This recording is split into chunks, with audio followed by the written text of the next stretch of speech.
ചിന്നക്കനാൽ ഗ്രാമപഞ്ചായത്തിനെതിരെ അഴിമതി ആരോപണവുമായി കോൺഗ്രസ് രംഗത്ത്. സെക്രട്ടറിയുടെ ചുമതലയുള്ള അസിസ്റ്റന്റ് സെക്രട്ടറിയും പഞ്ചായത്ത് പ്രസിഡന്റും ചേർന്ന വിവിധ പദ്ധതികളുടെ പേരിൽ ലക്ഷങ്ങളുടെ അഴിമതി നടത്തിയെന്നാരോപിച്ച കോൺഗ്രസ് മണ്ഡലം കമ്മിറ്റിയുടെ നേതൃത്വത്തിൽ പഞ്ചായത്ത് ഓഫീസിലേക്ക് മാർച്ചും ധർണയും സംഘടിപ്പിച്ചു. മുൻ എംഎൽഎ എ.കെ. മണി ഉദ്ഘാടനം ചെയ്തു.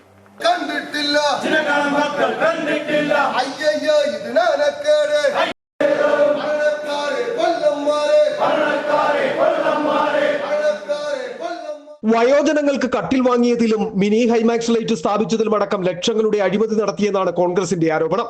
കൂടാതെ SC വിദ്യാർത്ഥികൾക്ക് മേശയും കസേരയും വിതരണം നടത്തിയതിലും മുരുകൻ കോവിലിന് സമീപം മിനി മാക്സ് ലൈറ്റ് സ്ഥാപിച്ചതിലും അഴിമതിയുണ്ടെന്നും ആരോപിച്ചാണ് കോൺഗ്രസ് ചിന്നക്കനാൽ മണ്ഡലം കമ്മിറ്റിയുടെ നേതൃത്വത്തിൽ പ്രതിഷേധ പരിപാടി സംഘടിപ്പിച്ചത്.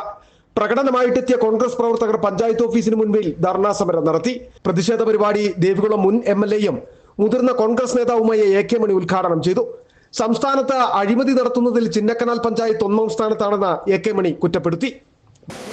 പഞ്ചായത്ത് അധികാരം ഏറ്റതിന് പിൻ അവർക്കുള്ള ഉൾക്കட்சி പോരാട്ടം നടക്ക്. CPI-க்கு CPM அது அவங்க இஷ்டம், அது என்ன பண்றாங்க, நமக்கு ஒன்றும் பிரச்சனை இல்லை.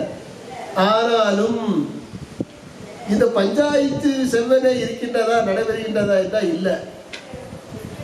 மொத்தம் ஒரு ரிசல்ட் வருது. கேரளத்தில் நன்றாக இயங்குகின்ற பஞ்சாயத்து எது? இடுக்கி ஜில்லா உட்பட உள்ள பஞ்சாயத்துகளில் கிளம்புவது நம்பர் 1 மூணார் வளர்ச்சி திட்டங்கள். சரியா? நம்பர் 1 மூணார். சின்னக்கனால் ரிசல்ட் இல்லை.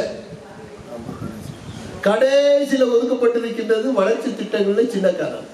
സംസ്ഥാനം ഭരിക്കുന്ന പിണറായി എന്ന ആശാൻ നടത്തുന്ന അഴിമതി കണ്ടു പഠിച്ച അനിയന്മാർ ചിന്നക്കനാലിലെ ജനങ്ങൾക്ക് ജീവിക്കാൻ കഴിയാത്ത വിധം അഴിമതി നടത്തി നാട് മുടിക്കുകയാണെന്ന് സമരത്തിൽ പങ്കെടുത്ത് സംസാരിച്ച DCC വൈസ് പ്രസിഡന്റ് KS അരുണും കുറ്റപ്പെടുത്തി. അപ്പോൾ ആശാൻ അങ്ങനെ ചെയ്യുമ്പോൾ ഒട്ടും കുറവ് ശിക്ഷഗണങ്ങൾ വരുത്തണ്ട എന്നുള്ള താല്പര്യം കൊണ്ടാണ് എന്ന് തോന്നുന്നു. ചിന്നക്കനാൽ പഞ്ചായത്ത് ഏതൊക്കെ രീതിയിൽ മോശമാക്കുവാൻ സാധിക്കുമോ, സാധാരണക്കാരായ ആളുകളെ ജീവിക്കുവാൻ അവസരം നൽകാതാക്കുവാൻ സാധിക്കുമോ, അതിന് ഗവേഷണം നടക്കുന്ന ശിഷ്യന്മാരായി ഇവിടെയുള്ള ആളുകൾ മാറിയിരിക്കുന്നു എന്നുള്ളതായിരുന്നു. ചിന്നക്കനാൽ മണ്ഡലം പ്രസിഡന്റ് P. വേൽമണി അധ്യക്ഷത വഹിച്ച യോഗത്തിൽ Devikulam block Congress president S. Vijayakumar മുഖ്യപ്രഭാഷണം നടത്തി. ജനപ്രതിനിധികളായ വള്ളിയമ്മാൾ, സിനി ബേബി, ജയഗീത, രമേശ് എന്നിവരും നിരവധി പ്രവർത്തകരും പരിപാടിയിൽ പങ്കെടുത്തു. City vision, Chinnakanal.